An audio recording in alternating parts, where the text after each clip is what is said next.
Generic greetings and welcome to Science Insanity, a channel dedicated to bringing my love of science fiction in all its wondrous, stupendously weird insanity to you, my wonderful, adoring viewers, and along for the ride is the plebeian and science illiterate Steve, filling in for the role of the audience that I may exposit and explain things to. Say hello, Steve. Well, nuts. Unfortunately, Steve will not be here today. Real life has been quite busy, and unfortunately the show must go on, so rather than skipping a week, here I am by myself to exposit unto you the glories of the Expanse and the Donnager-class Battleship, one of the most ridiculously over-the-top warships ever built, and the Martian checkmate to the entire Earth fleet. Before we get into that, though, a few more things to do. Number one, shill. Shill like my life depends on it. If you'd like to gain access to all of our content a day early with all of the stuff we normally have to cut out for YouTube and to keep the runtime down, then go check that out. Buy me a coffee, or if you're feeling generous, feed Steve.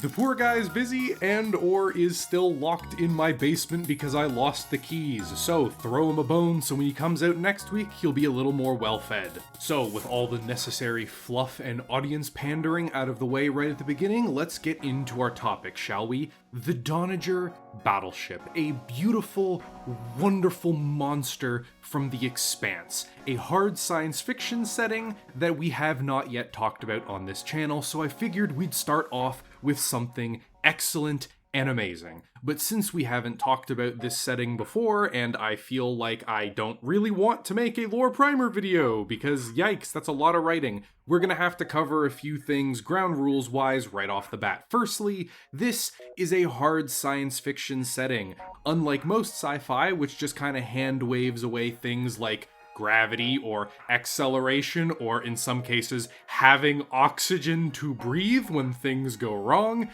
the Expanse absolutely takes care of those things. They're extremely important, because if you stop taking care of them, there's a very good chance that you are going to consign yourself to the past tense almost immediately. And some of the most important parts are actually gravity, acceleration, and air. Because fun fact, in real life, if you subject someone to 100 Gs of acceleration, which is 100 times the force of gravity on Earth, they are very rapidly going to find their bones liquefying and their organs turning to paste. They're going to basically be squeezed into soup stock against whatever surface they're being pressed on. So ships in the Expanse do have a hard upper limit on how fast they can actually go, because the squishy little meat bags inside can only take too much, or so much.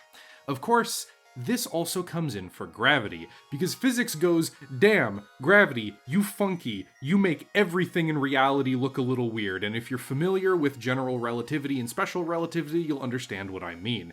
So to simulate gravity, the Expanse doesn't have magical particles or some weird gravity generator or some special hull plating like you get in Dead Space, which makes gravity. No.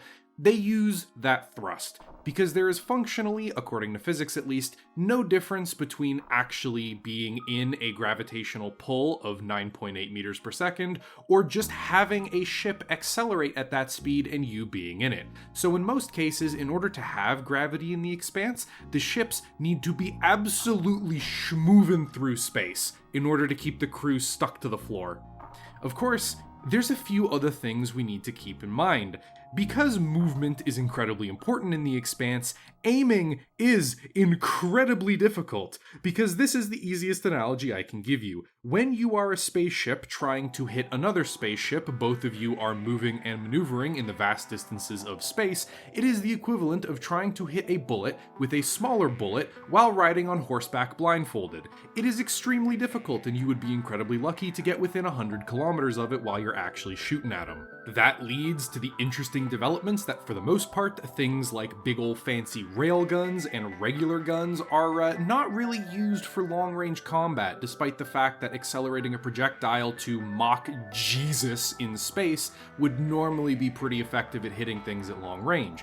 The reality is, you're just shooting at something so far away, they may have minutes to react before the slug actually gets there, and most ships are more than maneuverable enough to just cha-cha slide right out of the way of that stuff.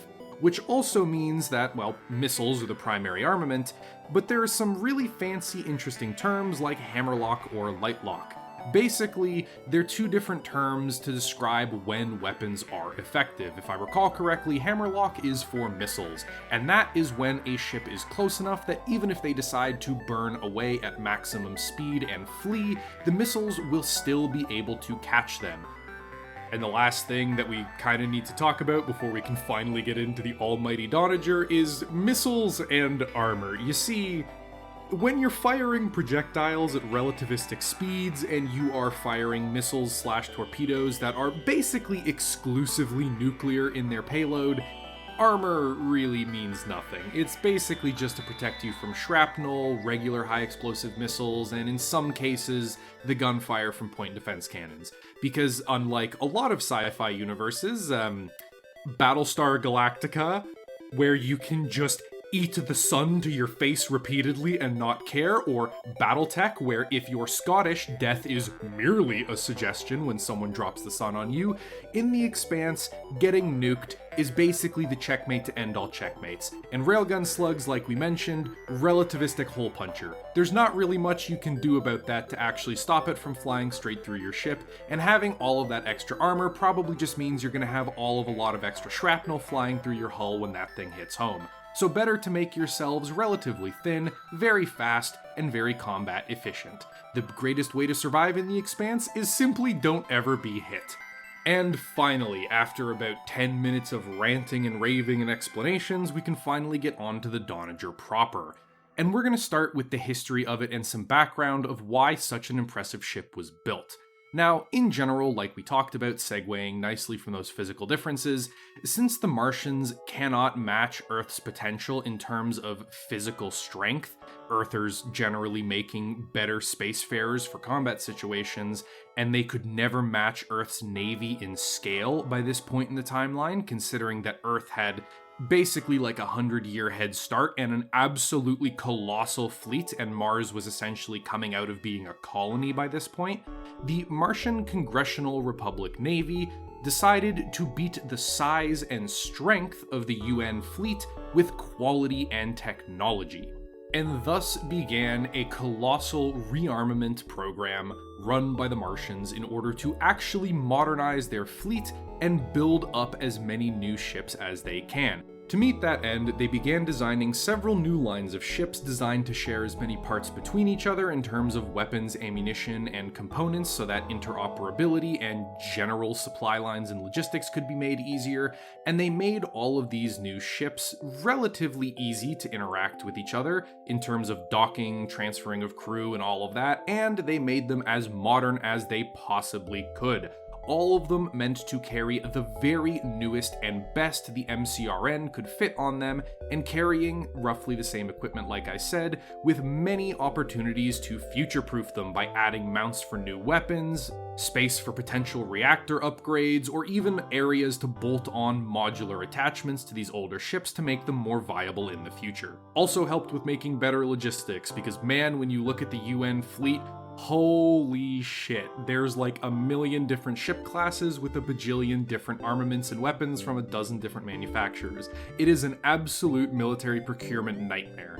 So I guess if there's anything that hasn't changed by that time, it's bureaucracy just doing its thing. Of course, for the Martians, the absolute culmination of this armament program was the Donnager-class warship. The Donnager being the namesake of the line and the first to be constructed. It was to be the final word in battleship construction, the Martian checkmate to the entire UN fleet, the biggest ship ever constructed for war, with an impenetrable wall of steel as defense, and the greatest weapons and computer systems possible for the era. The ship was also designed to hold the other smaller ships of the project. This was to obscure the true size of any given fleet, and was intended to put any potential enemy on edge, as the Donnager could potentially be alone, or it could be backed up by an entire fleet hiding in its back pocket. This also synergized with the MCRN's power projection goals, as the Donnager would essentially serve as a mobile fleet base for anti-piracy operations, power projection, and border control. The smaller fleet serving as the inspection, patrol, and interceptor craft protecting Martian shipping, while the Donnager could act as the shield or sledgehammer should it be necessary if fighting actually broke out and reinforcements were needed. and when construction began, the Donnager class would have 8 hulls laid down in the Martian shipyards. Although small in number, these ships would account for the majority of the entire military budget of Mars and would continue to consume that money like a black hole for years to come. When the first hull was completed, it was named the MCRN Donnager, of course, first ship of her class, and was christened with pirate blood. As almost immediately afterwards, it was armed, outfitted, put together with its support ships, and off into the asteroid belt it went. Its first action was Operation Silent Wall, which, considering the Donnie is like a giant bodybuilder running through a mall screaming, the name of that operation is a little ironic. This was essentially a systematic purge of pirates and unsavory elements along the Martian-controlled sections of the belt and outer space. After the better part of 3 years, most if not all piracy in Martian space was either sucking hard vacuum or kindly dusting the void with whatever remained of their physical bodies. The very lucky few that managed to either surrender or were taken seriously enough to be worth capturing were sent to labor colonies on Mars to work off their sentence in the underground mines. How lovely! And after that, the Donnager class would essentially serve as the MCRN's iron fist, enforcing their power and influence everywhere it went. However, not much would continue to happen for the next few years as the Cold War between Mars and Earth continued to go on. So with that, let's move on to the actual specifications of this ship because it is incredibly interesting. Keep in mind, this is for a ship built by real actual physics, more or less, so these dimensions are genuinely monstrous, considering that you could probably build this in real life if you could get the materials up there. The Donnager comes in at 530 meters in length, over half a kilometer long bow to stern, and just under 200 meters wide and tall at its greatest extent. The Donnager class also weighs in at an eye-watering 250,000 dry tons. That's its weight without any crew, liquids, oxygen, missiles, or other stuff carried along with it. Some of the biggest ships in the world in real life are colossal supertankers for natural gas or oil, anywhere from 240 to 280,000 tons in real life. For military nerds, the Yamato, that classic Japanese super battleship everybody loves to cream over and, generally talk about how great its guns were, came in at around 72,000 tons. The Donnie is like 3.5 times as big as the Yamato, which is just colossal. However, much of its size is actually down to the hangars it has. If it's fully loaded with other vessels like support ships and landing craft, the Donnager brings its own fleet. It can weigh over like 350,000 tons when it's got those other ships in there, and for its size, it can also carry a crew of 2,100 personnel, plus potentially several hundred more Marines should it need to bring along a ground force for boarding actions or planetary invasions. But the greatest part about it, the just chef's kiss part of all of this wonderful diversity, is the names of things are so good.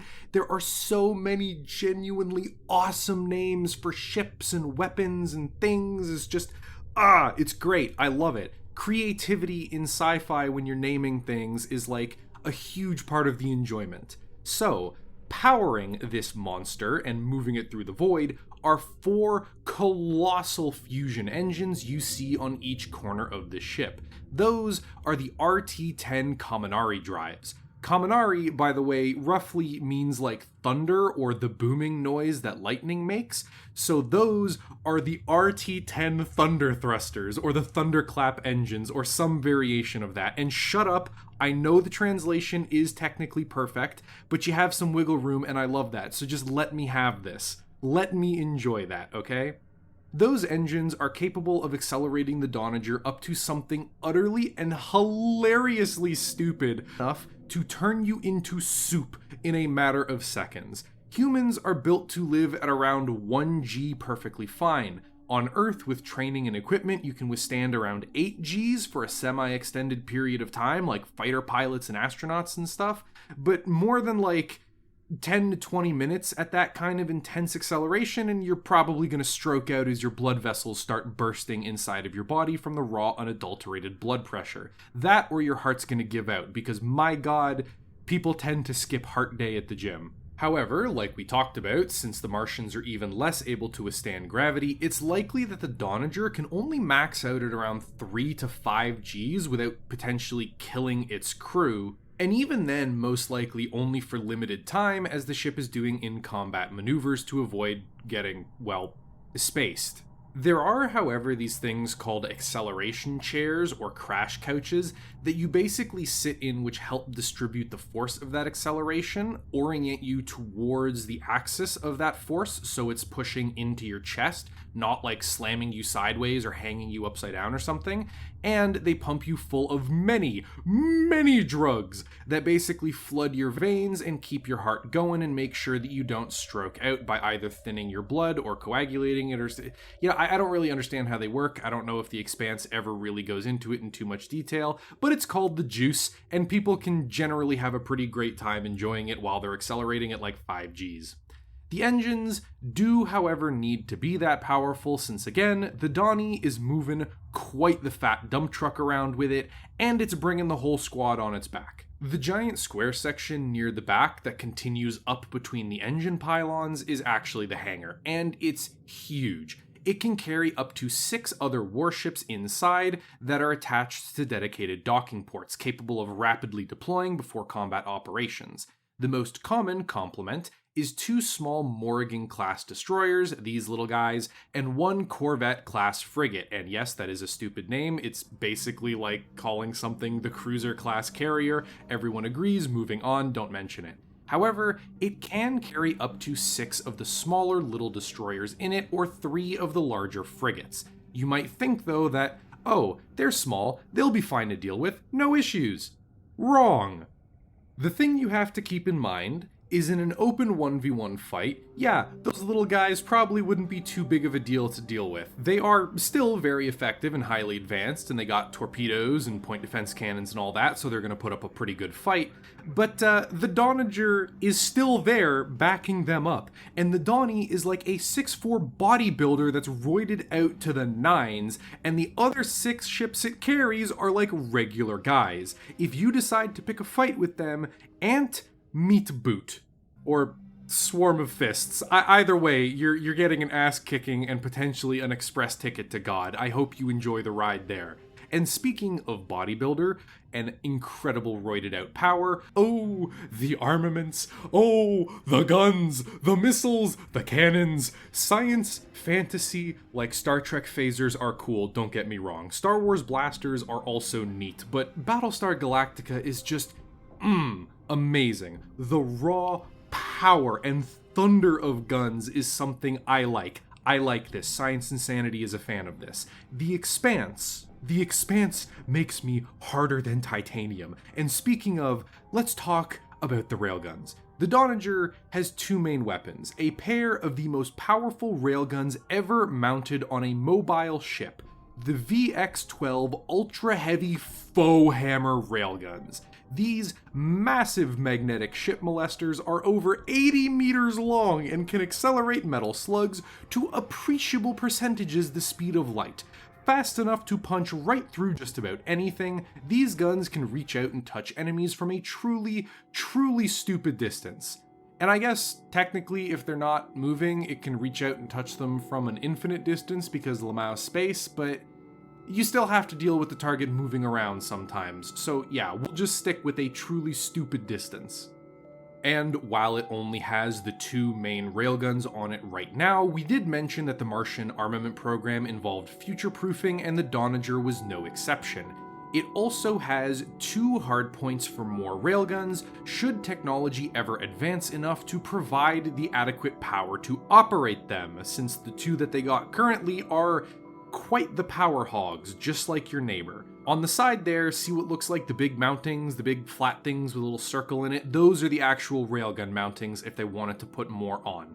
While we're on guns as well, in the Expanse, most long-range combat is done using torpedoes. Giant, piss-off missiles that more often than not are coming to prime deliver you the sun. So in order to deal with that, most ships have something called point defense cannons, PDCs, meant to shred those torpedoes before they can make contact with your ship and detonate them from a safe distance. The Donnager looked at those express delivery men asking for a signature and said, "No, I don't think I will." It canonically has 59 of these guns, but from now on I'm just going to say 60, because the only reason it is 59 is for people to be oddly specific and generally confuse others. It's pointless, it's 60. It's got 60 point defense cannons spread across the entirety of the ship.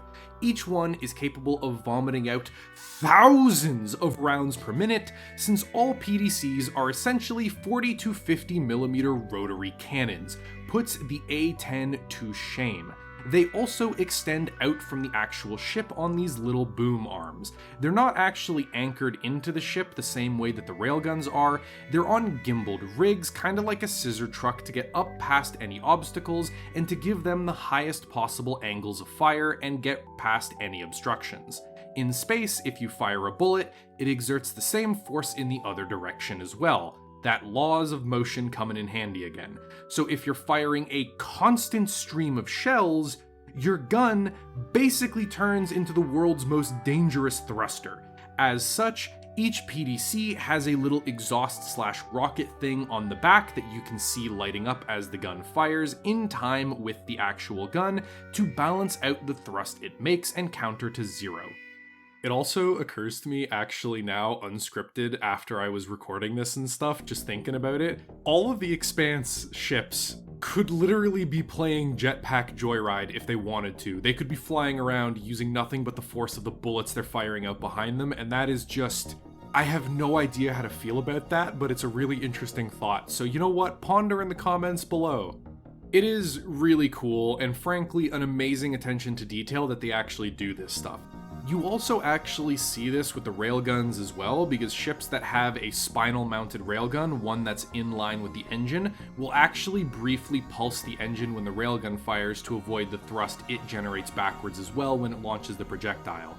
And you even see that stuff coming out the back of the really big railgun turrets that the Donnager has, stopping it from accidentally rotating itself or whatever if it fires the guns off-center. But as cool and interesting as the design is, how do the PDCs actually work to protect the Donnager? Well, quite simply, they obliterate anything that comes close.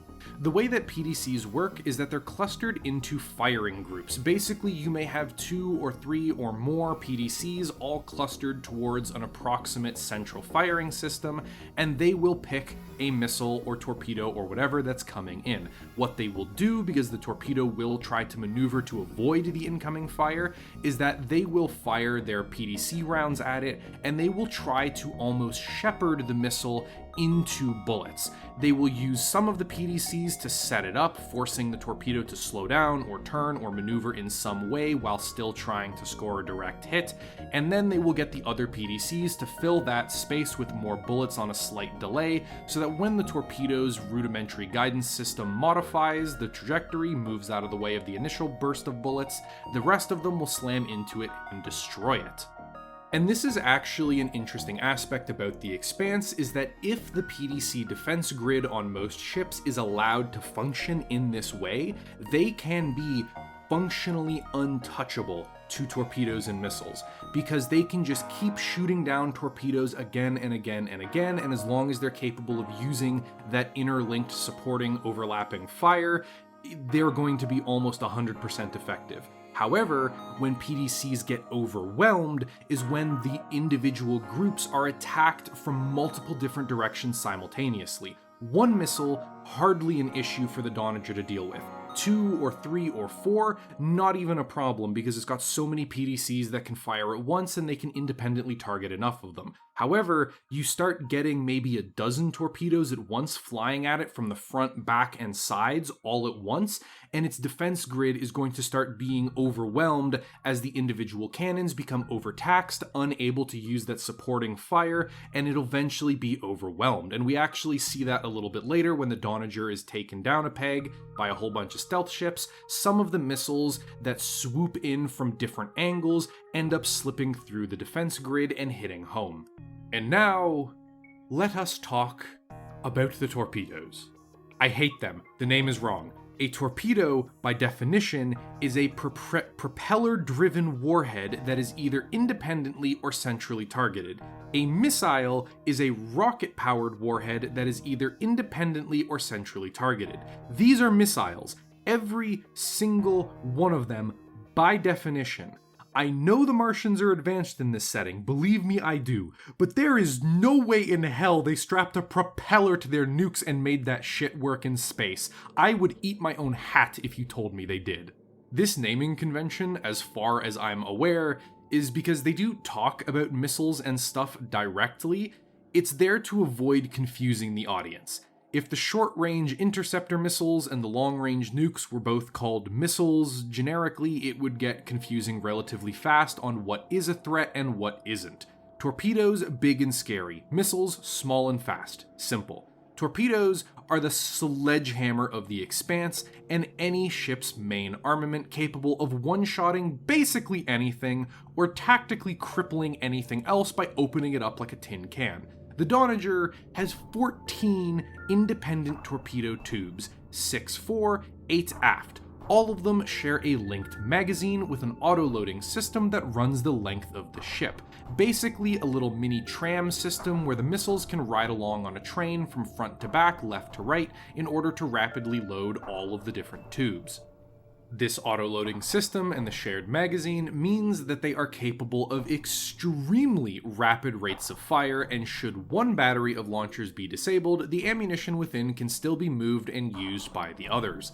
If it needs to, the Donnager can also just blow its entire load in seconds, dumping all of its hundreds of missiles at whatever it decided doesn't deserve to have any atoms left by the end. As for the actual ammo of these things, it comes in a few science fiction flavors, but we only see like 2 types in the actual show, which is conventional high explosive and the sun. There are, however, actually more than just those 2. So, starting from the top of the list, we've got your standard high explosive. Apply hand grenade to forehead and the problem has gone away. Plasma missiles are the next ones that come in. Less damage than a conventional warhead, but it royally dicks with electronics and has a wonderful chance of setting the ship's atmosphere on fire. If the crew isn't protected, they cook. Assuming they didn't already, secure the atmosphere in a vac pod or something when going into combat so the ship doesn't get uncontrollably vented, but that's besides the point. Next are fletchet payloads. Basically a gigabig shotgun on the end of a missile. Want to try and knock out a ship without blowing up the reactor or vaporizing it? This is what you use. Also, sorta useful at counter-missile work because you can put out a giant screen of shrapnel that can catch an enemy missile. And last, oh boy, remember how in Battlestar Galactica nukes are sort of vaguely a joke? Like, you need so many of them to do any real damage. The unarmored Galactica eats like 2 of them in the show, and the Mercury can face tank the sun all afternoon with not a care given.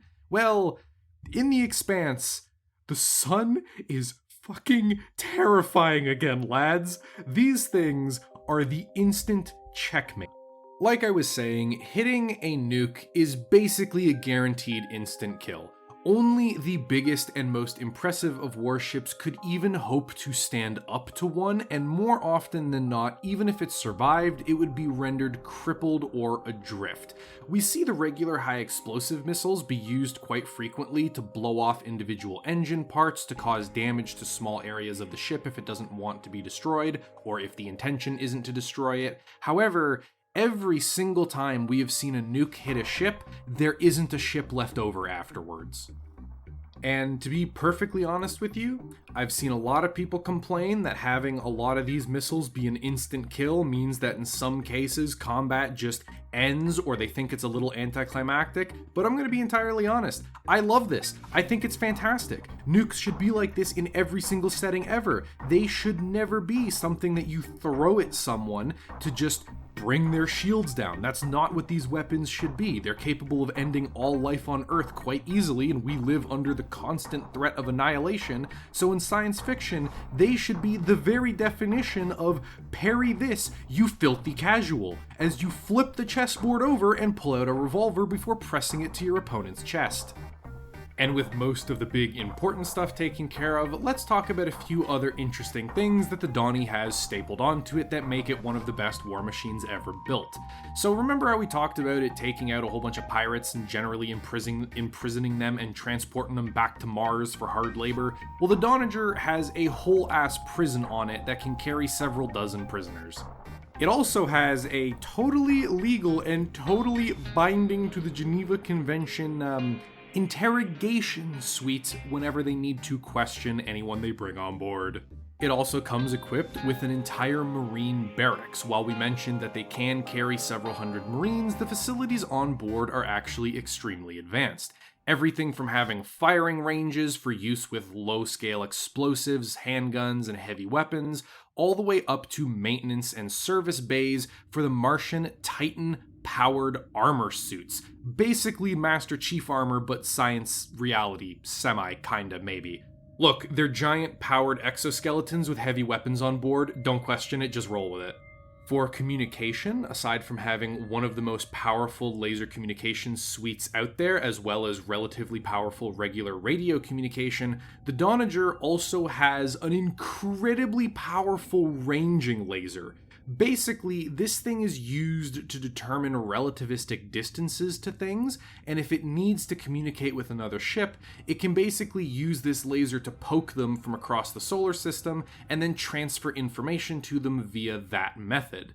Basically like pulsing that laser in semi-Morse code that the other ship can then pick up on. However, in order to hold beam coherency across the solar system and be powerful enough to actually transfer any noticeable amount of information, this thing is so strong that it could probably cut you in half. It's not strong enough to burn through ship plating and stuff because those things are designed to handle radiation blasted off from the sun. It's designed to handle all of the stuff like running into micrometeorites and stuff. So it can't do damage unless you're like shining it through a window at somebody, which would be really funny. But yeah, if you're just unprotected in your spacesuit out there, they could probably bisect you from gitch to skull, which would be a little unfortunate. Aside from the giant hangar that the thing has for all of its military support vessels, it also has a docking tube somewhere on the ship. I don't actually remember where it is or if it's ever mentioned, but it does say that it has one, and it's got a port for an executive shuttle, which is basically a miniature space yacht for political dignitaries and the like, and grand admirals or whatever, so that they can come aboard and ride this wonderful machine into battle. Drive me closer, Donnager, I wish to hit them with my sword. And while it does have some interesting features, like a secondary backup power plant in case the main one is damaged, keep in mind this thing can't actually power the ship, it just keeps the lights and life support online.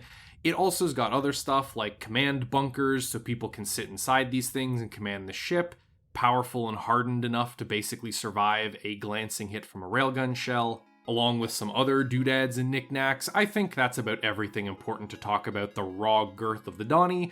And that is where we are functionally going to end the Donnager video. Wonderful, fantastic, but before we fully end off, got a few more things I'd like to cover. Firstly, new types of content. So a few days ago, whenever the last video upload was, I posted a question on the community tab of the channel asking if you guys would be interested in seeing additional releases. And for the most part, people seemed pretty supportive of it, but I realize now that I didn't quite clarify what I meant. I am not going to be replacing any of of the current stuff that we are doing. Me and Steve are still going to be your lovable idiot duo, cruising through the universe and exploring all of these wonderful science fiction insanity ships and all of these hilariously stupid characters and events. However, aside from that, there's a bunch of stuff that I've always wanted to talk about that we've basically just skipped over because either it doesn't fit the podcast style and longer form content that we've been making, or it just isn't something that would transfer over well to explaining to another person while trying to make it comedic for the audience with, multiple people. So, starting after this video, Battle Breakdowns. I am going to be going over the death of the Donnager, the ambush by the 6 stealth ships, the escape of the crew of the Rocinante aboard the namesake ship, and the fall of this mighty, mighty warship in a probably like 8 to 10 minute long little thing as I explain what happened event by event with some custom made little animations and figures. So if you're interested in seeing that, keep your eyes to the ground because it's going to be coming out probably on the weekend. Next thing up, oh my god, where did you all come from? At the time of recording this, like 2 weeks ago, we had yet to cross 2,400 and now somehow we are getting close to 2,700 and like 2 months ago, I swear to God, Psy wasn't even past 1,000 subs. So you people have shown up out of nowhere, and I'm super glad that you did. Thank you very much for giving Science Insanity a chance. Thank you very much for sticking around. It's great to see the stuff that me and Steve are pouring so much time and effort into actually succeeding. You guys are great. Also, I had to re-record this like 3 times because as I was working on this video, the number kept getting bigger, and every time I looked at it, I was like, oh wait, my audio is immediately outdated. And finally, last thing, thank you to all of our patrons. The support you guys provide goes straight back into the channel so we can buy new equipment, get new stuff done, and generally keep Psy moving forward. First up on the chopping block, getting Steve a proper microphone so he doesn't sound like he's speaking through an Xbox Live controller no more. I gotta thank my channel patrons at the Feed Steve tier. Thank you very much, David, Gabe, Augie, and 11 Bravo Crunchy, which is a fantastic name, and I had to edit you in here just to make sure to say that. I know what that means. It's fantastic. Thank you all very much for your support. That's the video. Have a good day. I'll see you next week for the Cylon Base Star. Or I guess in a couple days for the Battle Breakdown. Anyways, whatever.